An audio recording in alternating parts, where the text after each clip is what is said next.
Hey, everybody, and welcome to Comedians on Technology, People, and Drugs. I'm your host, Sam Joseph, and today we're very lucky to have comedian Cian Darcy on the podcast. Hey, Cian, it's really great to have you with us. Thanks so much for sharing your time. Oh, thanks for having me, Sam. It's great to be here. Thank you. I'm absolutely glad. Brilliant. It's fantastic. And you're a very funny person. And I'm sure that the audience, the listeners, are on the edge of their seats, wanting to better understand your comedy origin story. Were you, blessed with the ability to keep huge ego people calm, like super giants like Thanos? You could basically sleep them and get them into a state very receptive for comedy. How did it all start, this comedy business for you? So I was a very unfunny child, I will say, Sam. So I wasn't blessed, I don't think, with any. I was only blessed with the brain that would make me work on it, if Okay. that makes sense. Hey. So I grew up in Ireland with an English accent, as I've talked about on stage in Right. your comedy club. Uh-huh. Sunset Comedy for anyone who is Woo. listening. It's a great club down in Harrow. But I've talked about that many times. I've grown up with an English accent in Ireland, which is difficult, especially when you're in primary school. It's just you get a lot of abuse and bullying. So I think a lot of people who experience that do tend to go towards, especially in a male dominated environment, will go towards trying to be funny as a means of gaining some form of social currency or social acceptance. So I think that's kind of how it got started. I definitely remember thinking as a child when I was in school that I need to have comebacks. That was Right. my thing as a child. I remember going through just trying to be as sharp on my feet as possible. And now when I was that young, I wasn't sharp at all. But Um, and mm. I'm still not really that sharp, but it definitely made me think of ways to be funnier and kind of improve my social standing, so to speak. When you're in school, that's the way you think, really, isn't it? Well, I'm just thinking about how I was bullied in school and how I missed an opportunity because I mean I really never kind of even realized that comedy could be an avenue really for getting out of the bullying. But I think there's I just so many things in my life as I've talked about on stage where I don't really I'm supposed to be a clever chappy, but there's so many things that I miss like that. It's yeah, I don't know, But weird. there's so many different types of intelligence, Sam, isn't there, Well, as well? And it's one of those ones I definitely am lacking in many of those areas as well. But there was definitely in Ireland as well, I suppose, growing up. So it's a big social currency is to be able to tell a story or to sure. be funny, or it's very important within the culture. So I think Mm. that might have been more obvious maybe in the environment I grew up in. It might not be down to you having missed a trick, you know. Yeah, Yeah. well, I mean, the thing, what I found in school was that the bullies were very far, were just, I feel like I was bullied by people with really good senses of humor. Like they really, I mean, they just had, I was just like skewered, each day. And I kind of just was like, no, I want to hit him. I didn't, Yeah, yeah. it's, I kind of, yeah, there's sort of a monomania where I get stuck on certain things. I mean, it's interesting. Absolutely, sort of Ireland, I think, is stereotypically this, gift of the gab, the crack, the stories, the this, that, and the other. 100%. And Yeah. that's true as well. That's Oh, yeah. one of the things that people say about Irish culture that having grown up my whole life there and only having moved over, that is the truest stereotype you could possibly put on the country. Oh, really? Apart from this whole top of the morning bollocks that people talk about. That's not like no one, I've never heard anyone say that in my Right. life who Right. was actually Irish. Okay. But stuff about the gift of the gab, Yeah. storytelling, telling jokes, massive, massive thing in Ireland.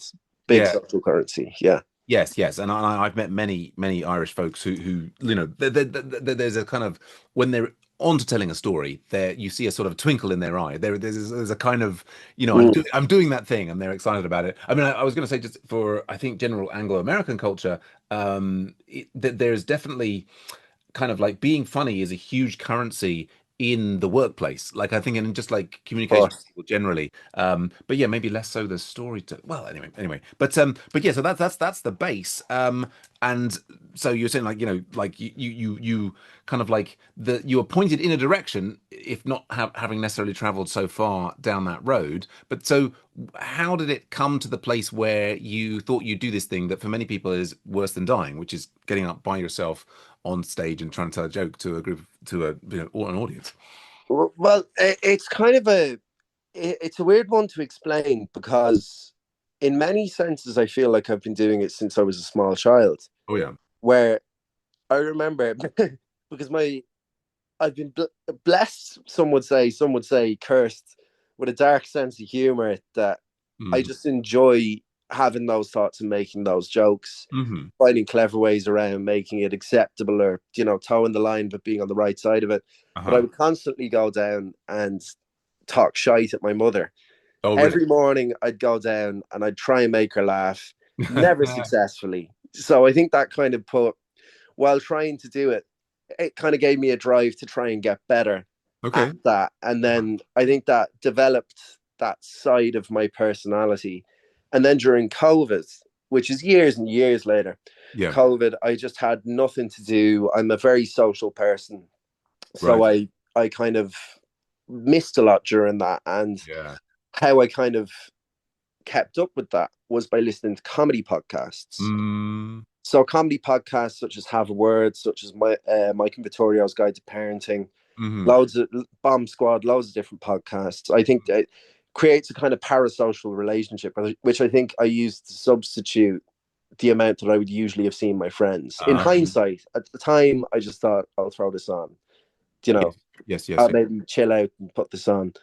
But that got me very interested in the art of stand-up comedy and the Right. art of listening to comedians talking about going on stage, talking about Mm. even different structures for jokes, different. Hmm. But also, I found it incredibly fascinating because they were doing the thing that I had not realized that I'd been doing, if Mm. that made sense, where their Yeah. style of conversation matched a side of my brain that I hadn't even realized that I'd been subconsciously developing, I think. Hmm. So, and that's a very, I don't know, ethereal, or kind of, I'm deeping it a bit looking into it that way, but I do think that's the way it came about in the rose. And then in 2023 I saw on Instagram, or it's 22, sorry, late 2022, Oh, yeah. I saw an advertisement for a Bow Lane comedy course in Dublin, Oh, ran yeah. by Stephen Mullen, Uh-huh. who's a comedian from Cork in Ireland, Yeah. with an Argentinian grandmother. He's a great comedian. But I went and did that then for 3 months, and then you do 5 minutes at the end of the course. So I did my first gig in Bruxelles, in the centre of Dublin, just off Grafton Street, Uh-huh. and it was the buzz of getting up there and just how I felt after I got off stage that I Yeah. thought, right, this is it. Like Yeah. this is what I want to do, because as well, having even in the writing stages of that course, I was picking at ideas that I'd had when I wasn't even thinking of doing stand up. Right. But I Right. just thought, oh, that's gas, like that's really funny. Just Yeah. Yeah. constantly those thoughts would have been coming to me before even realizing that I could use them, Yeah. if that Yeah. made sense. No. Yeah. Perfect Yeah, sense. Yeah, yeah, interesting, fascinating. Yeah, I mean, I can relate to, or I do relate to much of COVID. Like, I'm also quite a social person. Like, I think I find it quite. I mean, I have cousins or other people who kind of like they actually they quite they're I think they're kind of like quite they're comfortable with their own company for long yeah, periods of times. And yeah, but it drives me nuts. And so COVID was, me and too. I was also was listening to comedy podcasts during COVID, more American ones than British ones because there's so many. Yeah, And there's tons, aren't there? It's yeah, it's yeah. great. Just it's exploded in the last few years, especially over COVID.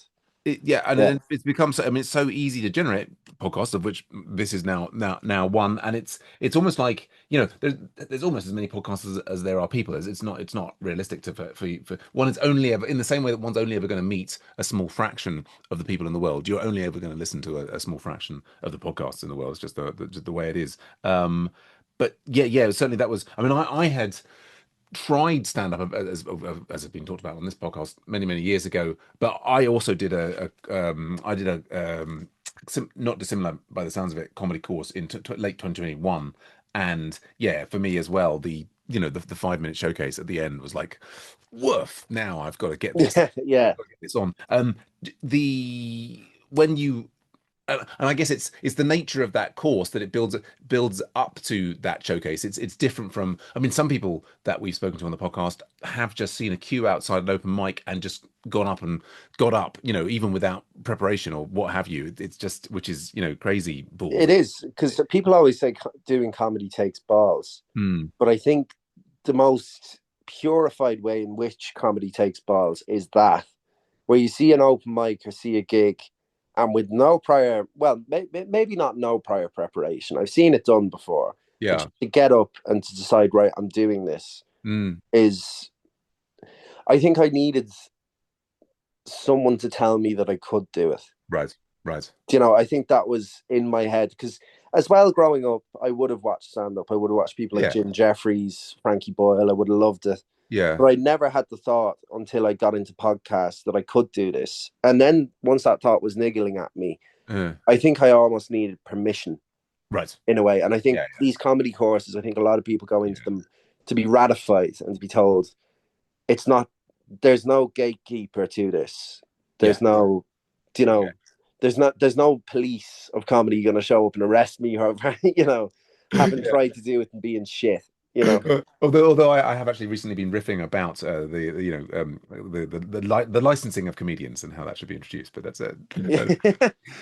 The yeah, and then so you did the course, and then so when it I'm totally what's the word? I'm jiving to exactly what you're saying there, which is like about the sort of the permission and the framework and the so on. And so when it came to actually doing that the showcase show, did you still find there was obviously you did it and you're past that and you've moved on and doing great stuff. Was it still, did you have to really push yourself over the line for that last bit, or was it just that it seemed natural at the end of that 6 or 3 months? Sorry.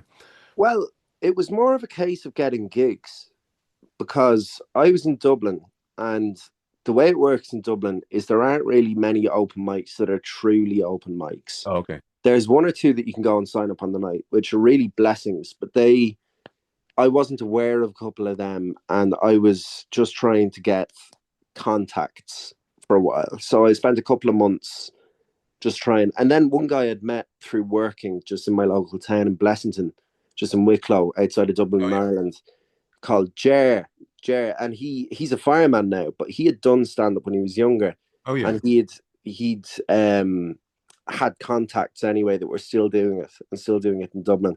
Oh yeah. And I was talking to him about starting doing stand up, and he was like, "No, no way! Like I used to do that myself. I used to work with this person, that person. So if you want, I can send you their name, or I can send your name on to them Yeah. and get you an gig." And I was brilliant, great. Yeah. Yeah. So Yeah. that got my foot in the door. Then, of course, once you meet people, they'll help you, which is the Yeah. greatest thing. Yeah. So I managed to get more gigs through that, and then it just snowballed. And I decided I want to go to London with my friends. So ever since I came to London, gigs are just much, much easier to get as well. There's just much more going on, you There's know. there's a lot going on in London. It is a Yeah. rich environment. Right, right. I hadn't realized that about Dublin. I was also interested though of that. I mean, I'm very interested in like how that progressed after that the showcase show. But I was the question I was going for was when it came to the showcase show, like that at the end of the 3 months, and you were doing that. Did you have to steel yourself to get up on stage for that, or were you feeling very confident for that first ever gig? You know what? I think I was confident in a sense. I was excited, but I think that was paired with quite a lot of nerves, especially on the day when you're, say, the 2 to 3 acts before me. Oh I yeah. remember just pacing around because we had this little green room behind, which is I got used to that on my first gig and I haven't had it since. But we had a nice little green room at the back. It all felt very professional. Yeah, yeah. But I remember seeing just once it was 2 or 3 comedians before my time in the lineup, I was to be honest shitting myself. Uh-huh, But uh-huh. once I got up and got my first laugh, then I could kind of relax, Yeah. and then it felt very natural then after that. Now I was still going much faster than I should have, and much faster than I would now, but I think that's quite standard practice for a new comedian. When you say going faster, you mean speaking faster than you probably. Yeah, yeah, as in burning through material way too fast, not leaving enough of a gap, which I still do, to be honest with you, Sam. But Well, I was a you lot and me worse. alike. Yeah, yeah. Yeah, yeah. Yeah, yeah, it's an interesting one. Well, that's sort of at the risk of derailing. Like I had some lovely feedback from a gig the other night where somebody's a non-comedian friend who'd come along apparently said, "Oh yes, that you seem like very accomplished, but sometimes you were speaking so fast that they couldn't understand what I was saying." And this is Yeah. a problem that I mean, I have this completely outside of comedy. Like in real life, I'm just speaking too fast to Oh, people. me too. Yeah. I'm just like, really, everybody else should be recording me and playing me back on half speed. I think this is a them problem, not a me problem, if I'm really honest about it. But 100%. Is their time perception is off, Sam. You got it. You got it nailed. there you go. I think Yeah. everybody else to me sounds like they're speaking in whale language, like so slow. Anyway, what were we talking about? Yeah, fantastic. Right, and then you came over to London, and now you're based in London, and you're gigging regularly. And what's that looking like at the moment? Are you out every night of the week, or just two or three? I was doing about 4 or 5 there in between the months, I think, of April and August. I was doing about 4 or 5 a night, and with a full-time job, I just felt like that was draining me too Yeah, much. you just said 4 or 5 a night, which Oh, sorry, a night. Sorry, no, it's not for. Sorry, a I mean, week. A that would week. be like hardcore at 4 or 5 a night, but four or Yeah, five a no, week. No, but a full-time job absolutely is. I mean, we all know comedy pays so well, and we've got to have these side hustles just to yeah. to distract us from all the money we make from comedy. But they are these jobs with these money cults. I mean, businesses are they're kind of like they are draining. Yeah, so you've dialed it back a little bit recently just to kind of I manage. have indeed. Yeah, I took about a month where I didn't do a gig after because I went up to Edinburgh and then I went back to Dublin. And I Mm, was gigging every night. I was doing a lot of work up in Edinburgh and Dublin just on mm, comedy. And I decided I needed some time off. So I took about a month and now okay, I've been doing about 2 or 3 a week. But I'm right. trying to get that back up to about four. I think four is a good number. Yeah. I think as well, I was drinking when I went out, Well, which dials into what the theme of this podcast it is, certainly but that does. did not help, Sam. No, no, Yeah. it is, and that is one of it's the occupational hazard of being a comedian is that we're often comedy is being performed for some reason in places like in order to entice people and to sell them liquor, isn't it? I mean, that seems to be, you know, It's nearly the only marketable thing about comedy. yeah, tricky stuff. Great stuff. Well, let's slide into our next question, which is, how is technology affecting your life and your comedy? And it's really, I mean, I am very interested in how technology is affecting your life and comedy, but I'm also really interested in hearing about the process that you use to generate jokes, to like review your performance, to disseminate and sort of like connect all those things. I mean, technology is all around us in and as I often mention, a pen and paper is a kind of technology. How are things looking? Is technology pervading your every aspect of your being, or you trying to keep it like, no, I'm just going to think beautiful thoughts and like not record anything I ever do. Ne'er a beautiful thought to be had at the minute now, Sam. I will say it's quite difficult to stay away from the old doom scrolling. Right, It's right. quite difficult to stay away from technology, to be honest, for myself. And I think Yeah. it's something I'm working on. It's something I'm trying to get better at, is not being on my phone as terminally as I currently am. Okay. But with regards comedy, it does definitely help in that you can record your sets, Yeah. and in that, like you do actually, the great thing about Sunset is Mm, that as a comedian you can go down and have that recorded and sent to you as a file, mm. which is brilliant.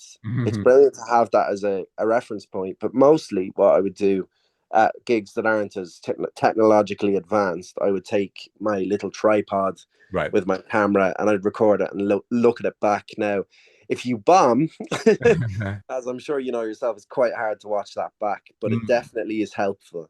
The right. harder it is to watch, the more important it is to watch, really. But Agreed. with regards to the writing process, I suppose if a pen and paper is technology, like you said, then that would be something that I've been trying to do every day is sit down 20 minutes, pen and paper, Yeah. no starting point, just write. Just write for 20 minutes. Don't allow yourself to stop. Okay. That's the process that I was taught in my stand-up course Oh, really? by Stephen Mullen. He swears by it. Just Mhm. 20 minutes. That's all you need. Right. And it does work because I think if you limit yourself to that amount of time and with that little, because you can psych yourself out if you're waiting for a good idea. Right. Right. If you just let the ideas flow and you let is it the left Mm, side of the brain die? And you let the right side take over and let that creative process flow. and get into a flow state with it, then I think a lot of stuff that you wouldn't have even thought of does come out. But Right. then there are just random thoughts I'll have during the day, and I have a Yeah. little notebook that I'll write them down in, and that's another form of writing, I suppose, that's equally as valuable. Right, right. Absolutely. Oh, fascinating. Well, this is comedy gold here, I would say. Struck the. I'm just going to nip back to the. Well, there's various things I'd love to learn more about here. One thing I'll mention is like even when I bombed, I love watching myself back so much. It's always a joy. I mean, I'm just as people know, it's something about. It's not like I think I'm incredibly good looking or funny or anything like that. Well, I mean, I am, but no, no. But it's not. It's not that I really think that. It's just that I'm always fascinated by seeing myself, whether it's the video or the audio or what have you. We'll come back to the doom scroll in a minute, but yeah, that 20 minutes a day, that sounds great. It's really interesting. I mean, like Callum McKenzie has talked about what he learned on one course was about trying to write at least 10 jokes a day, something that I've copied Okay. off him. I'm really and I think Jerry Seinfeld famous for talking about you must write every day. I'm really interested in that 20 minutes a day. When Hannah Lloyd Davies was talking about doing morning pages, that when you're doing that writing for 20 minutes a day, you're doing that with pen and paper, and you're just sort of you just free writing, or is it kind of to tell me more about like what form it takes? Well, there isn't really too much of a structured form for it. It is free writing, like Right. you were saying. So I'll just put a number. So the number of pages I've written at the top. So whatever number I'm on, Yeah. at the top of the page, the date beside it, and then just right below. And I could start with either a shit day today, whatever the first thought that comes into my head Got is, you. no Yeah. matter how unfunny it is, no matter how unuseful it is, Right. because just get yourself on a topic. Right. And then I find my brain will connect the dots and try and make it funny anyway. But Okay. if I sit down and I think, right, I'm not going to start writing until I've had a funny thought, Mm. then I could be sat there for the best part of 40 minutes with nothing. Mm. Whereas even if I write and nothing comes out and I end up, you know, Yeah.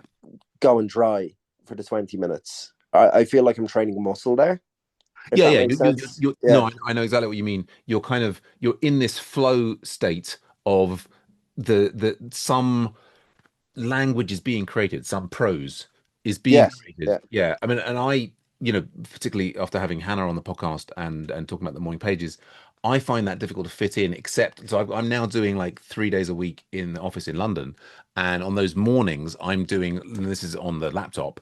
When I lose signal, there's a part of the journey where I don't have signal, and I basically do sort of like free typing there. And I guess for me, yeah, it sounds like we're doing something similar. Although it's interesting that you say it kind of goes like most of the time when I'm writing those things, I'm like, okay, the train's really crowded again today, that sort of stuff. I tend to be, I think partly maybe it's because I'm in the commute thing, or it tends to come out pretty dry. I mean, I still enjoy doing it. I mean, I just love. I mean, this is the thing. I think these people who are demanding punchlines all the time are fascists, right? Who are these fascist comedy police who keep on insisting we have to actually have like a structure that builds up to a punchline where everybody's laughing? I want to be able to talk indefinitely about my feelings. Maybe I need therapy. Anyway, I don't know. But yes, I think that's a wonderful discipline that you've. Yeah. And I think as well, one thing within that, actually, it's funny that you mentioned the mundanity of being on the tube, Right. because one thing that I was definitely taught in that course was to find specific detail within that. Okay. So use metaphor, use simile, use whatever linguistic devices you have Yes. to describe how something is happening. No Yeah. matter, like, you see these comedians like Michael McIntyre be a great example of Yeah. someone who can take something so Oh, normal yeah. to human life and mundane and boring and make that interesting through use of descriptive language and use of just keying into what is specifically happening there. How can you describe this in a way? Yeah. How is someone sitting on a tube? Do you know, Yeah. how can you describe that in a way that becomes funny? Do you Mm. get that? That's something that's really interesting to me, and I never really considered that until I had done a course in it. So these courses are so useful, and really, Stephen Mullen, I wouldn't have been able to make the amount of progress that I've made, and now, albeit not that massive progress, but Oh, that don't I have undersell in yourself, man. I time. think you make you. It's good. It's good for it. You say that, and I'll say it's great progress. But carry on. Thank you. I wasn't fishing for that. Thank you. But yeah, I wouldn't have been able to do that without having that given to me as an intellectual piece of information. Sure. You know what I mean? Yeah, That's yeah, yeah. really No, helped me, you know. wonderful. Oh well, shout out to Stephen Mullen for an amazing course there. And I mean, I think that specificity is fascinating. There's something even just like specificity of words. Like if you're the word Alsatian is funnier than dog, right? Mm, Or even like when you've got like a mixed breed Chihuahua, or like I'm just making up random examples there, but I think yeah, it's, for some reason getting specific and that there's just little. I mean, there's loads of little things like that, but I think yeah, the thing that you're doing there with this, 20 minutes a day, don't let yourself stop.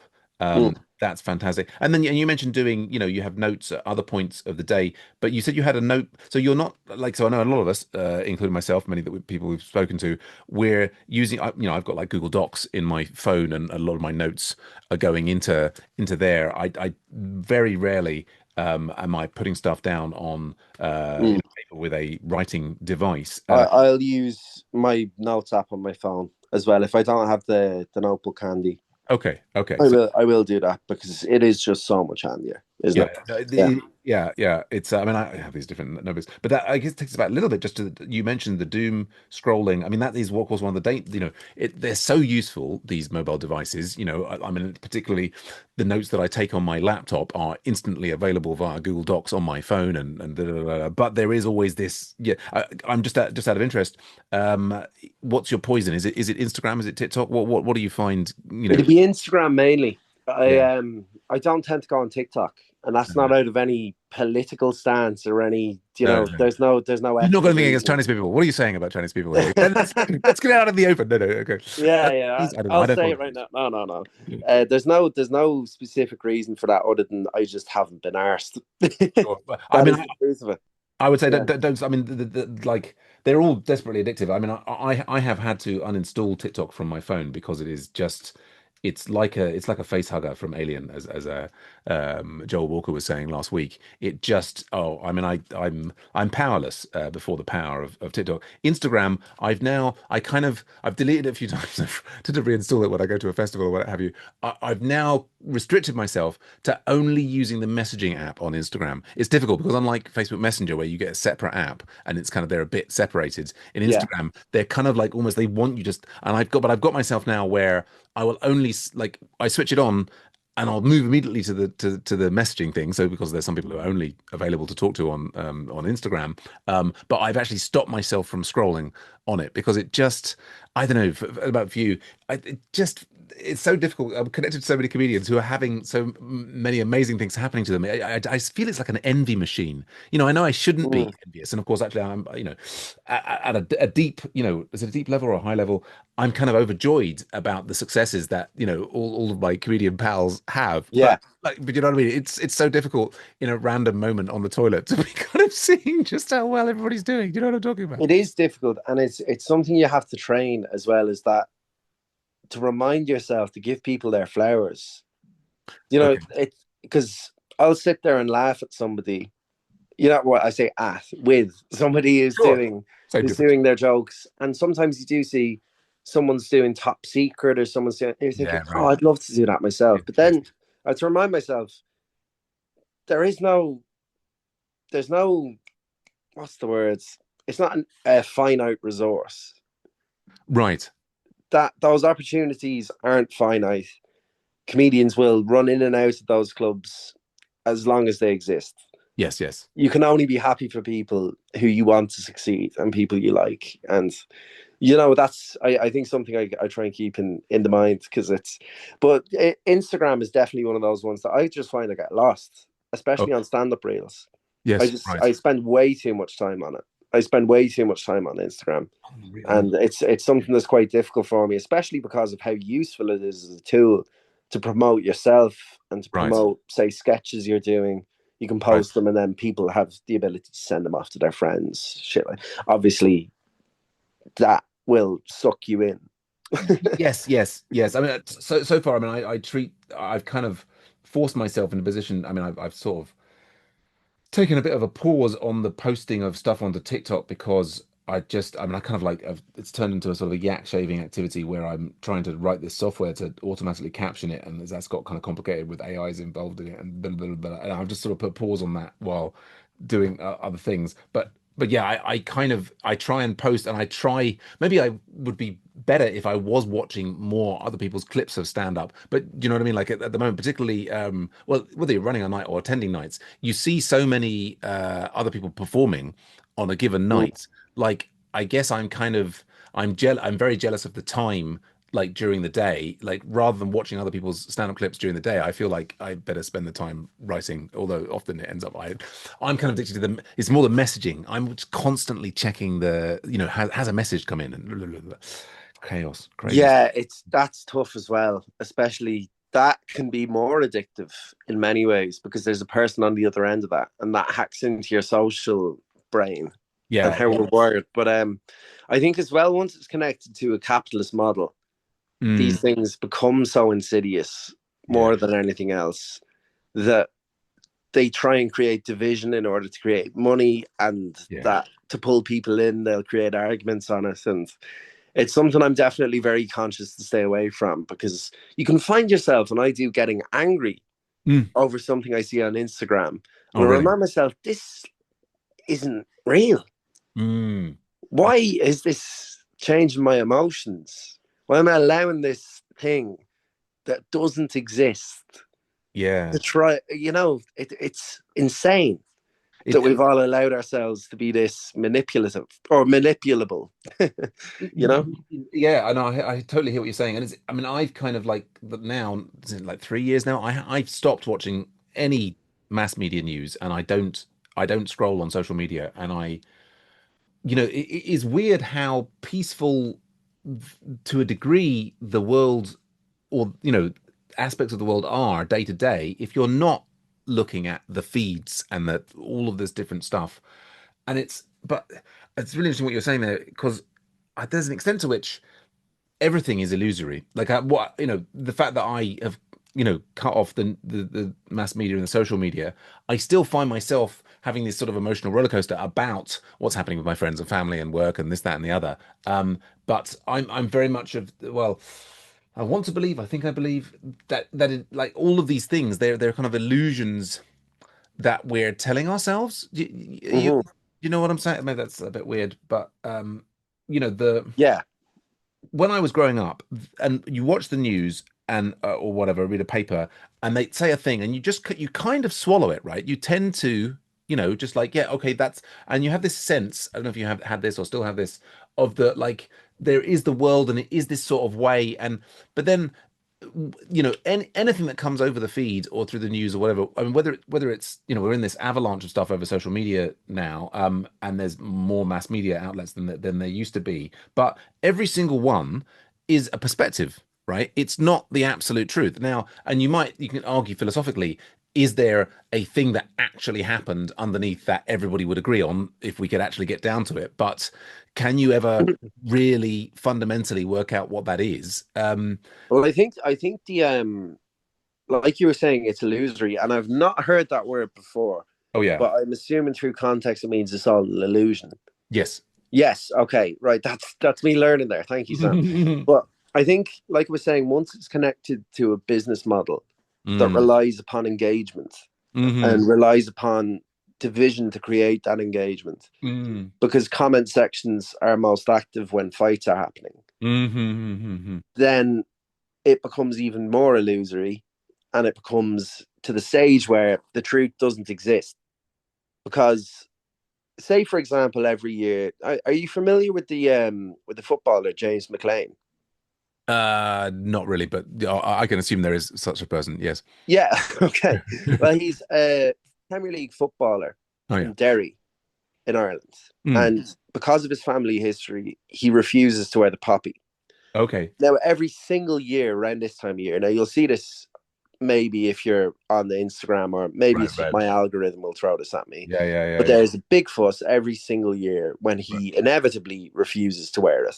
Right. Got you. And the if they'd posted that once, that would have been a news story, like say the media would have 20, 30 years ago. Right. But nowadays, it makes fiscal sense or financial sense for them Right. to post that every Yes. time it comes around, Yes. Yes. because it causes more fights and more divides, and it causes more just trouble in people's minds and brains, Well, which is the yeah. insidious thing about it, really, isn't it? It's You know? it's sticky, isn't it? People have Yeah, emotions about whatever thing a thing is in different directions, and then they're saying things to each other, and there's this kind of, and it is extraordinary. I mean, and I think it extends further than you imagine. In that, I would say that our perception of ourselves is illusory, like in that. yeah, um, we think of ourselves in certain ways. Like we're also using, with all the technology to we watch videos of ourselves. I mean, I'm seeing a video of you and myself as we do yeah, this. And then like I'll listen back to the audio of this podcast, later next week and be reflecting and thinking about all the different things and so on. And all of it's all a kind of a story where we tend to, I think the majority of humans, we're stuck in this thing of actually believing that what we think about ourselves is kind of true, like the mm, picture. And I mean, if I've mentioned this before on the podcast, but I think that there's a comparison with like when you're making a film, and I was involved in, as you have, like a few sketches and whatever. And it's interesting how you take all these different takes, right, of the same thing over and over again, and you can choose, you pick and choose, right? Like, yeah, oh, that angle looked better, or we'll use this with it, whether, and you sort of you create something, and when you present it as the sketch or the film, whatever it is, particularly if it's done well, it seems like a coherent whole, right? It yeah, doesn't feel like a pastiche of 18 different bits that were taken from different points in time, right? It mm, has this sort of, mm, you have this suspension of disbelief in narrative that there is a coherent whole here. And I think we're doing the same, and I'm not the first one to say this is like kind of Zen Buddhism and all this that, and the other. But like we have memories of different parts of ourselves in our life, and we have like, oh yes, that was a picture of me when I was little, and that's the video of me doing stand up from last night. And we kind of synthesize a sort of a narrative about ourselves that we call the self, and then we sort of yeah, believe it to be true when it's actually just as much a narrative as Lord of the Rings, or what was on the news last night. Do you know what yeah. I I think I read a book. Is it James Storr or Will Storr? mean? Science of storytelling, anyway. And what you're talking about reminds me of his point on the theory of control. Hmm. So we have a theory of control or a character in a story, but you can expand that then to a human brain has a Right. theory of control whereby they assume control of their life. And the Mm. story where they tell themselves or their idea of who they are Yes, is yes, often an illusion created by themselves in order to yes, make their life more livable. So it's yes, just, I think social media cannot help that either, because it gives us such a kind of warped self-awareness that really ruins that would have been maybe a little bit purer back when it didn't exist, or yes. No, that rings all my bells. And yeah, I mean, I guess the best we can hope for is that there is perhaps some way to use some portion of social, like if we can be aware of the problem. My mother used to say that the first step. I mean, she wasn't the first supposed to say it, but like being aware of a problem is the first step towards fixing it. But yeah, mm-hmm. like it somehow, if we can be aware of that danger, then perhaps we can use these technologies for good. I'm not sure. It's well, amazing. Yeah, yeah. Yeah, fascinating. Let's slide on to our next question, which is about the people who've had the biggest impact on your life and comedy. And you've already mentioned Stephen Mullins. Obviously, had a huge impact on your comedy. 100%. Yeah. Yeah, but anybody else that you want to shout out as like, and that could be people that you haven't met, who just really, you mentioned Michael McIntyre Mhm. before, other comedians who, like influence your style, Yeah, yeah. relationship with your family and friends. Yeah, anybody else you'd like to shout out? I suppose my mother, for always not Yeah. laughing at me. For not laughing. Yeah, very important. Right, there you go. Very important to teach me what she would always say, read your audience, Keen. That's what she'd tell me. And I always failed with her because Uh, I'd keep going. But right, I think right, that spurred me on to get better. right. Comedians like Mike Rice, he's Uh-huh. very good. He's an Irish comedian. breaking through at the minute. Vittorio Angeloni as well. Hmm. Just a lot of podcast people I'd listen to. Adam Rowe, Dan Yeah. Nightingale, comedians like Jim Jeffries, Bill Oh, Burr was a massive Bill influence on Burr. me Yeah. massively. Yeah. Um, just Bill Burr, Jim Jeffries, Frankie Boyle is a massive one. Yeah. Yeah, yeah. Just I'm surely forgetting some names. I'm Yeah. surely forgetting just through, Oh no. being put on the spot. But I, there's loads of comedians have just had an influence on my style, and yeah, yeah. I It's think gone. that's mainly how I understood stand up from a young age, was just seeing this magic happening Mm. that you don't realize that you could do it. And people who kind of gave me that feeling first are definitely a big impact on just the want to do it, and the respect for the art form, I suppose. Yeah. Yeah. It is incredible. Yeah. When you mentioned Irish, there's Tommy Tiernan. And if you, Oh, Tommy Tiernan, massively. Yeah. He's incredible. He's probably one of Ireland's best, if not our best stand up ever. yeah, I've Along with been really Dylan enjoying. Moran, massive Yeah. one. Oh, Dylan Dylan Moran is Moran. Yeah, he. incredible. Oh, yeah, big influence of me, Dylan Mm, Moran. Oh my goodness. Just love his delivery and the whimsy and the oh my God, it's yeah, I yeah. mean, and this is the certainly for me for many years, I just saw stand-ups as these kind of like mythical creatures because as many much recounted on the podcast, when I tried to do it when I was 21 and totally crashed and burned, and I just thought that's just so impossible. It's so they didn't I wasn't aware of any courses being available around that time, 30 odd years ago, and and people like Eddie Izzard now Susie Izzard doing these kind of like 2 hour shows of just them of just the one person on the stage with this kind of whole they're sort of creating this sort of world that the Mm. entire audience was going on a journey with them just seems absolutely extraordinary. Yeah. It is incredible. It is incredible. And especially that style of American comedy, I Mm. feel like they have a much freer concept of themselves Oh really? than British people or Irish people, for example. I Oh think really? yeah, it seems to me anyway that you get away with a lot more Hmm. over there. It's like I was reading this book Oh. called what was it again? Finding Your Comic Genius. That Mm. is, yeah, yeah, it's great. Adam, The Adam Bloom. Adam Bloom, Yeah, yeah, exactly, yeah, yes. yeah. And are you familiar with his concept on high and low status within Yes, comedians? yes. So I'd say that Americans get away with being a lot higher in their status on stage Oh really? than I'd say so than in England. I think the audience in England or in Britain or Ireland, for example, would like you to be a bit more self-deprecating, because Right. if they see you wanting to be less self-deprecating, there's almost a thought of who's this guy. I find, Right. especially in Ireland, I think, Okay. like who's he? Why does he think he's all this? Whereas in America, I feel like people are much more willing to accept that somebody might think they're good. you know? Got you. Got Yeah. you. Yes. Yes. Well, I was listening again recently to Anthony Jeselnik, who's one of the very, Yeah. very highest status.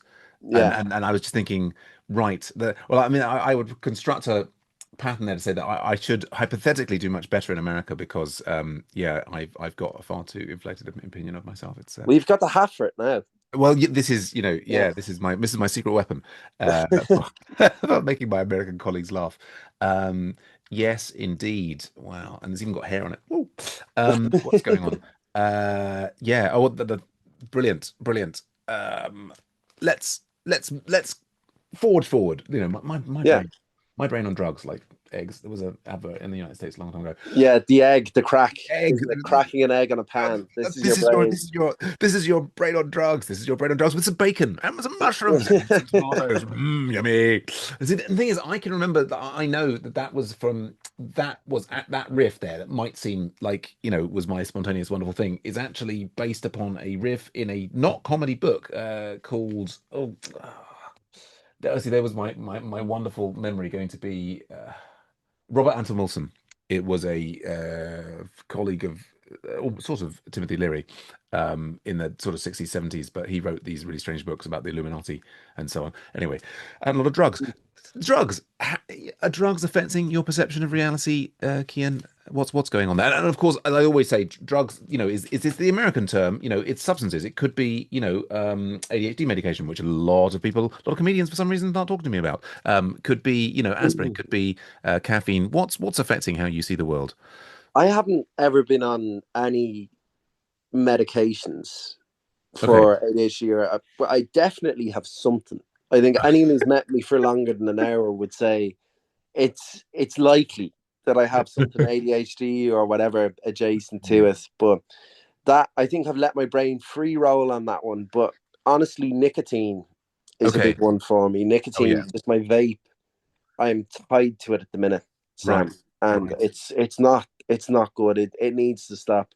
And my perception of reality is probably slightly affected by it. But yeah, it's one of those things where if I don't have it, the Mm. panic, it's that panic of addiction where Right. you feel fine when you have it. It doesn't even affect you. But then Mm. it's once that's withdrawn, you'll start to notice just how much of an impact that actually is having on you. And probably the same with coffee. I need to be at least 2 or 3 coffees a day, Right. or a monster or something with caffeine in it. Yeah. Just Oh really? yeah, yeah. Because I don't know. I'd be tired, Sam. I'd be tired, and it's difficult. It's difficult I to hear get you. going and get something done. Sometimes without a little kick. Yeah, mate. Well, Yeah, I mean, I've certainly been very addicted to both of these substances, in the past, and but back when, I was in my 20s and smoking cigarettes, we didn't have vapes, so we had the patches, which I never tried, but and it was incredibly difficult to give up smoking, and it really took me going to the other side of the world before I was able to give up the nicotine cigarettes. Um, yeah, I've never tried vaping and caffeine. don't. No, no, no. Well, it's like I mentioned that partly because did you originally smoke cigarettes and you've moved on to the vape, or how did it all work out? Vaping has just become, I think, so accessible these days Yeah. that it was a mixture. So I probably would have smoked before I'd ever vaped, like on a Uh-huh. night out or something, had one cigarette. But Yeah. constant use of nicotine was a vaping thing for me. Okay. So right, So that begun with vaping. And I right. would have smoked cigarettes as well every now and again, but it's just so accessible. Like I'm sat here in my room, I've got my Yeah. vape, I can vape. Yes. I wouldn't ever dream of rolling a cigarette in here and smoking it, or rolling it, taking out a straight cigarette and smoking it, just because why would you make your room stink that much? So Right. that barrier to access with cigarettes Yeah. is so much more of a control upon addiction, I find, and is now present with vaping, because Yeah. you can vape anywhere. Like, Mm. bar being in someone else's house and being polite, or being in a restaurant, or being, within doors or somewhere where you can't do it. Yes. You can vape at home, Yeah. Yeah. so Yeah. long as you're not with somebody who has terrible breathing problems, or Yes. Yes.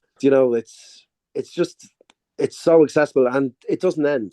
A cigarette finishes. Right. Like Yeah. that's the difference for me. It's just, I think they've been sold as this thing to reduce nicotine addiction, but in my experience, Yeah.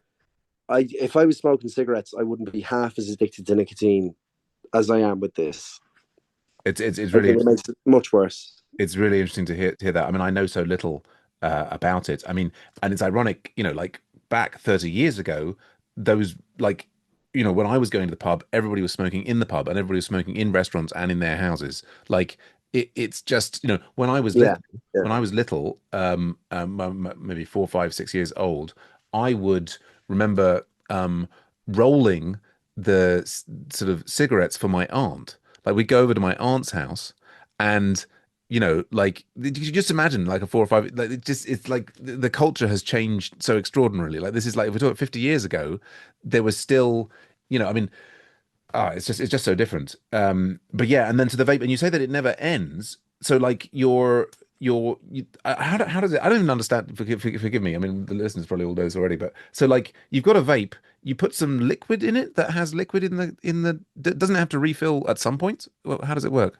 Excuse me. So, yeah, you can. That's the type I have exactly. So you can take this off, and you have a little bottle of liquid that you can buy the bottles, and then you put it in. Then it vaporizes the liquid.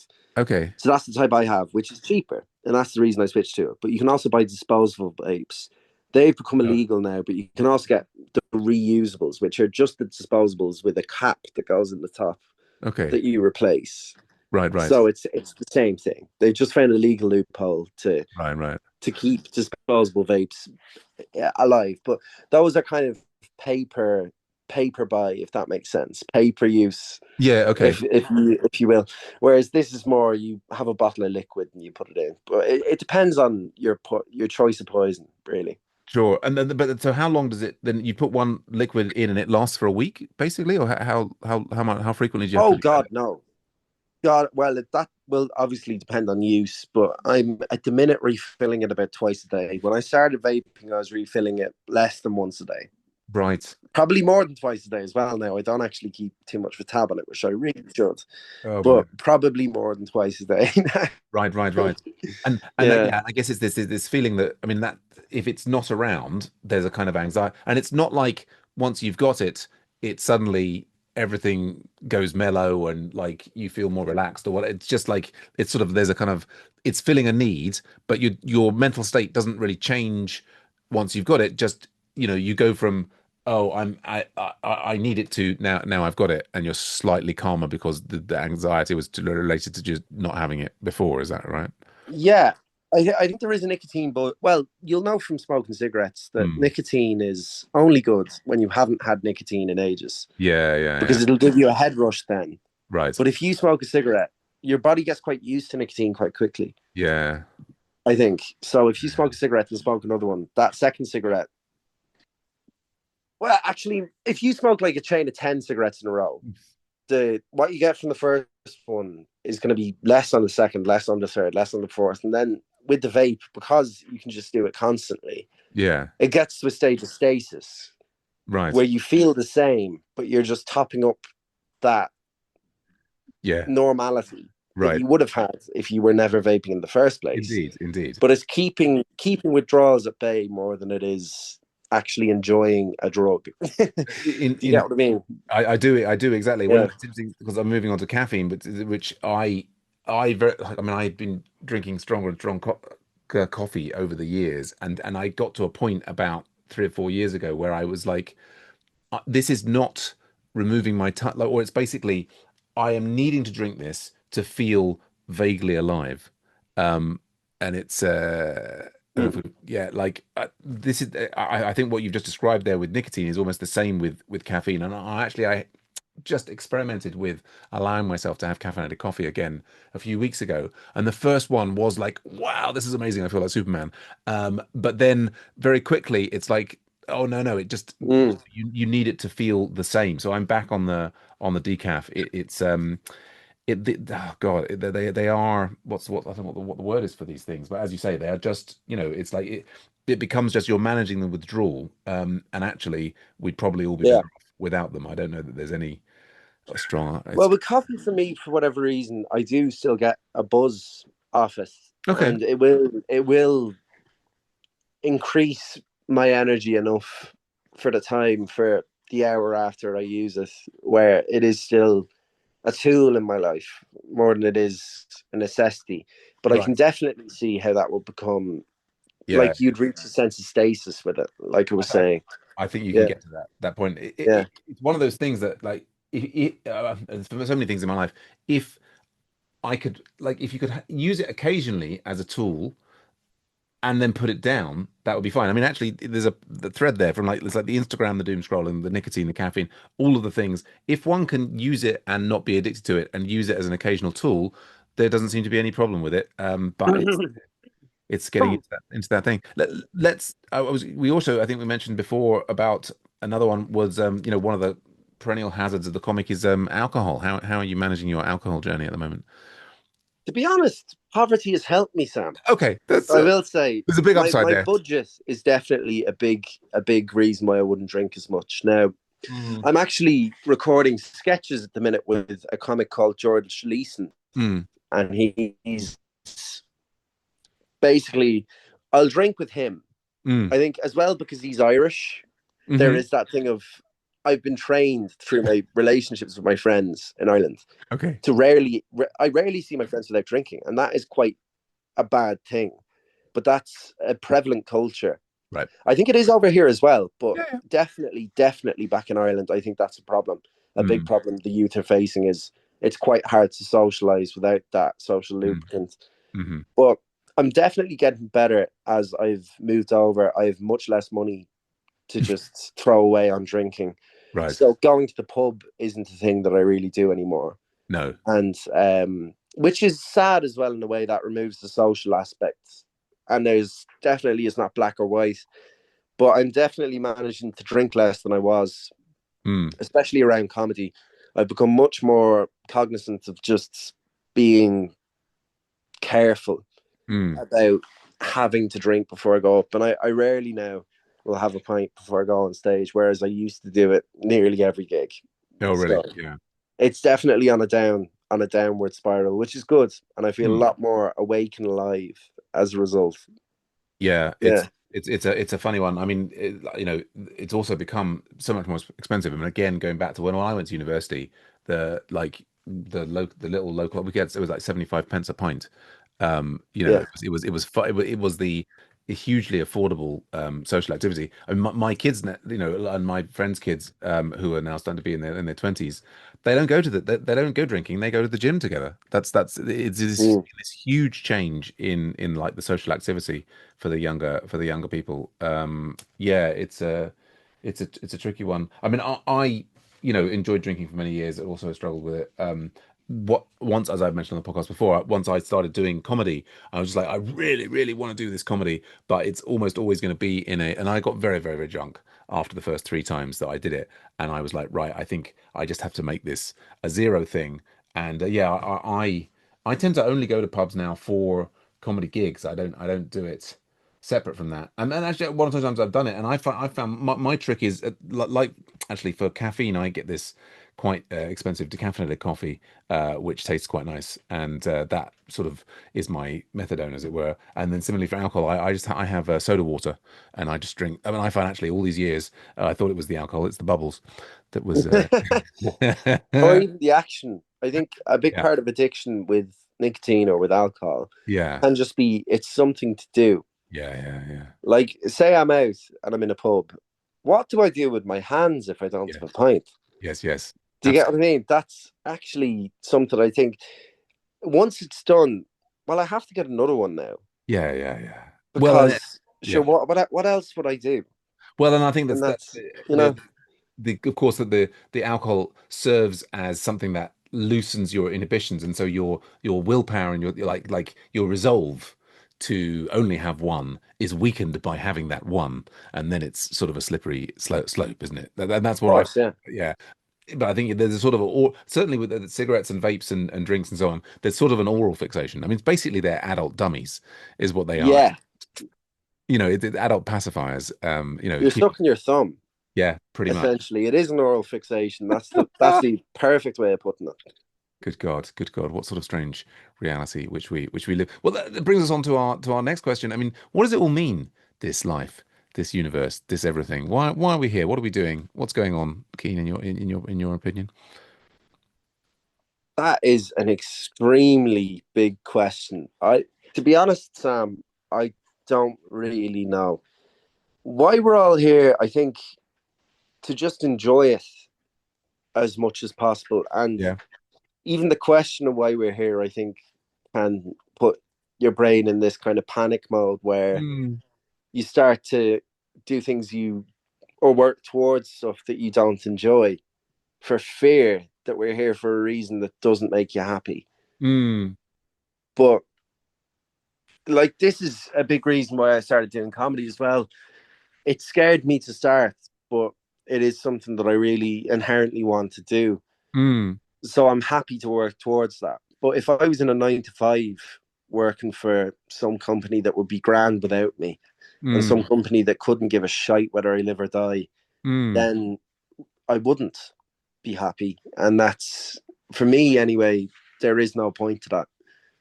And you're actually working towards your own misery mm. within that. So to work towards happiness, I suppose, Mm.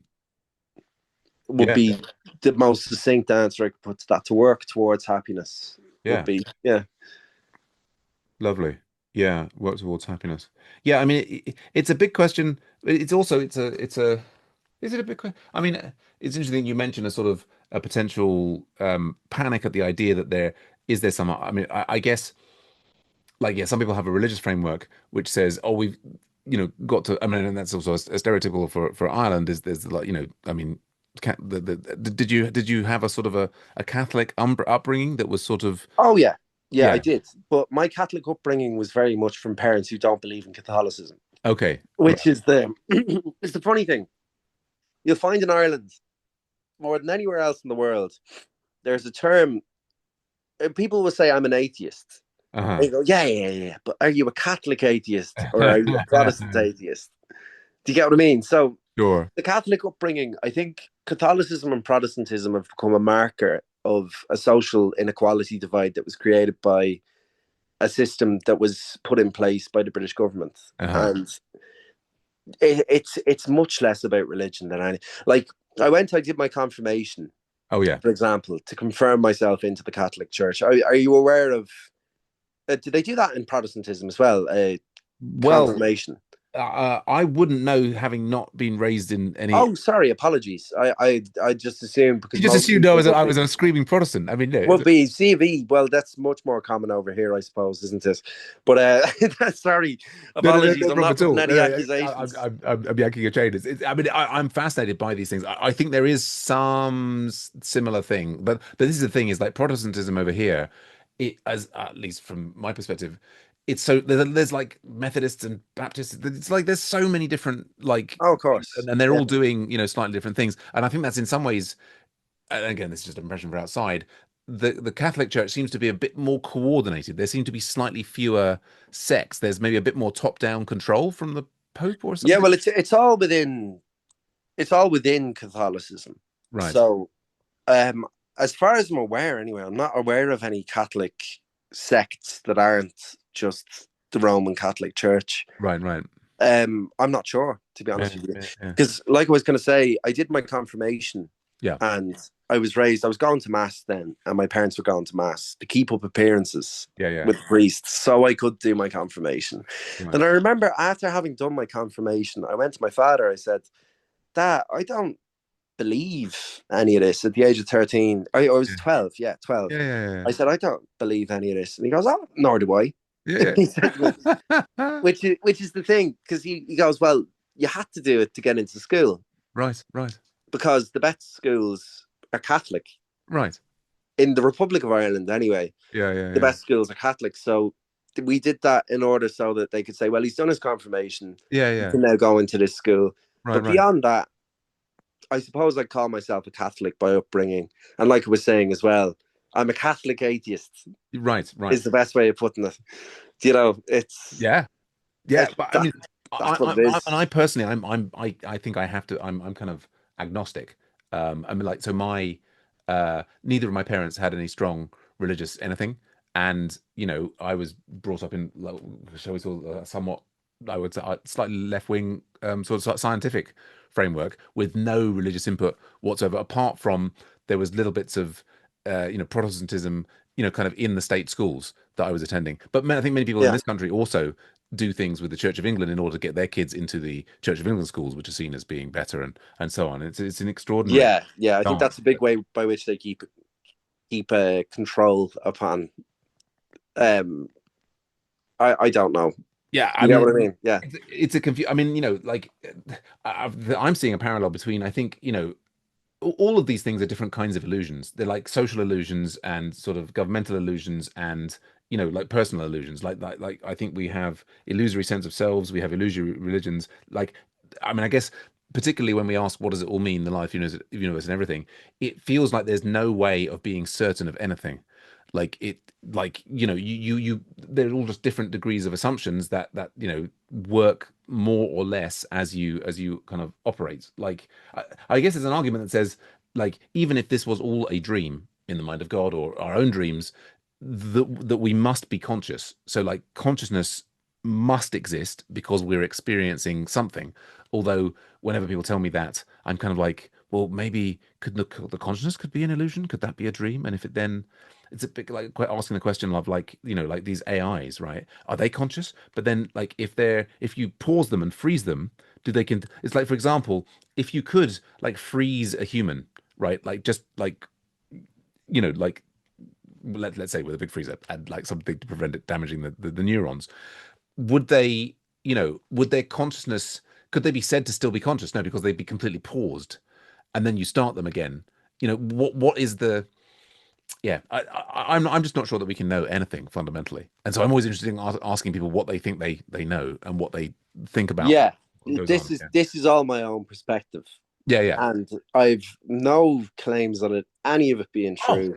It's only my own opinion. yeah, absolutely. And It's I've no I don't even know that I couldn't even qualify myself as well researched enough to purport that it's of any weight.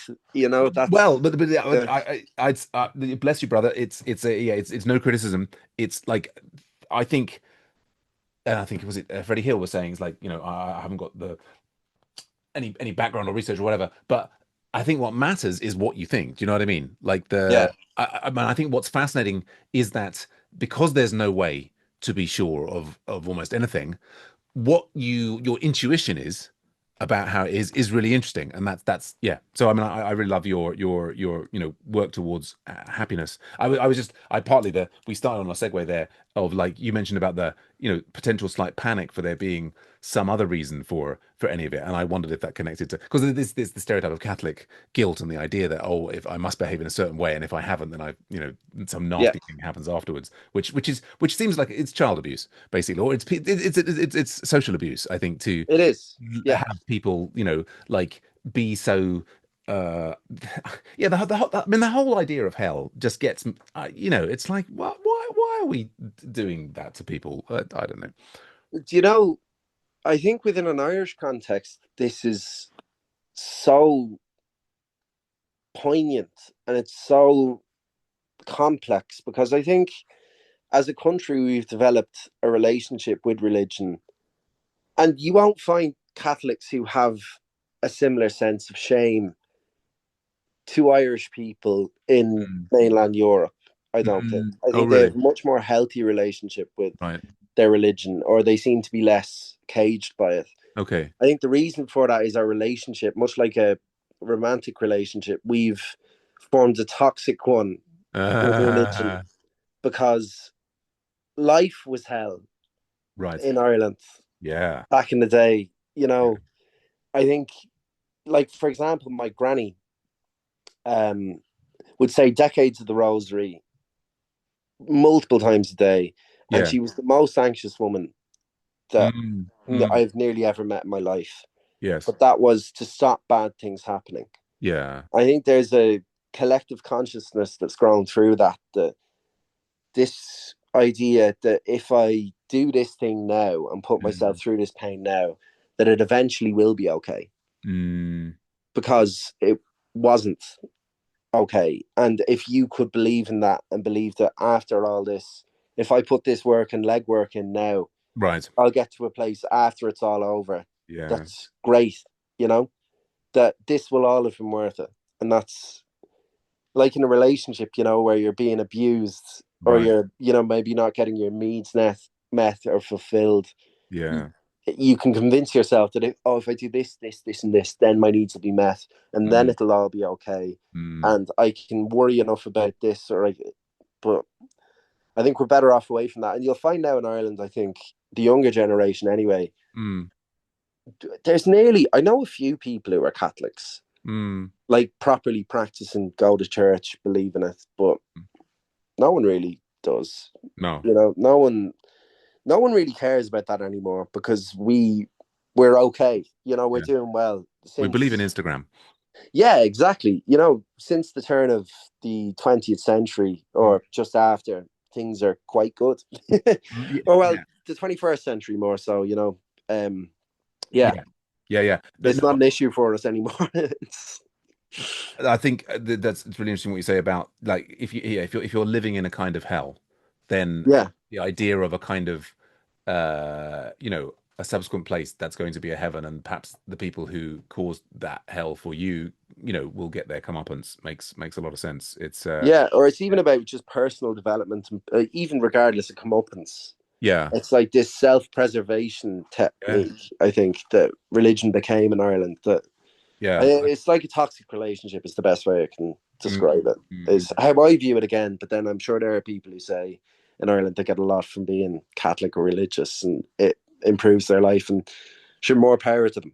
You know. I mean, it's a complicated thing. I think we can just probably all agree that if we could all, as humanity, work out ways in which to cause less hell on in the now Oh, of course, yeah, would be great, wouldn't it? It's it would be amazing. yeah, and you know, I guess let's say a big thanks for those of us who, like myself, and I hope yourself, I think we're living peaceful, relatively peaceful lives, Oh yeah, you know, which are you know, we're very lucky. in the Um, Western world, definitely. Yeah, yeah, yeah. yeah, yeah. Good stuff. Well, it's what a fantastic conversation it's been, Kian. People will, of course, be screaming. How can they see more of their comedy? How can they find out more about you? Where should they be going in the physical space and the interwebs to find out more? Physical space. I am in Blackout Comedy in Up the Creek on Thursday. There we On go. this Thursday coming up. Sorry, let me check the date. Sorry, that is the 13th of November, I Yes, it is. believe. And yeah, on Instagram, Cian O'Durkada comedian. If you just search Cian comedian, it could come up. Yeah, O'Durkada, I had to change that. and But my we'll put a real, link in the show notes. yeah. So yeah, yeah. But you can you can find me there. Yeah, that's and I'm also doing sketches with George Leeson at the minute. He's George Leeson Comedy on Instagram. If you want to check them out, go ahead. Brilliant, brilliant. Well, thanks Yeah. everyone for listening. And remember, you can help support comedians on technology, people, and drugs by going to patreon.com/comedians on, where any level of support will help us to continue to produce this show. I don't think anybody's given us any support yet, but you could be the first. And of course, it is a cost of living crisis. We don't expect you to give any money to this. You know, how could you ever choose this? So many different podcasts. But what you could do is you could follow us on our Facebook group and comment or ask questions there, or on Spotify. We'd love to hear your thoughts on the big topics we were taking apart today, and we look forward to being in your ears again real soon. Last word to our fantastic guest, Cian Darcy. Thank you, Sam, and up the rat.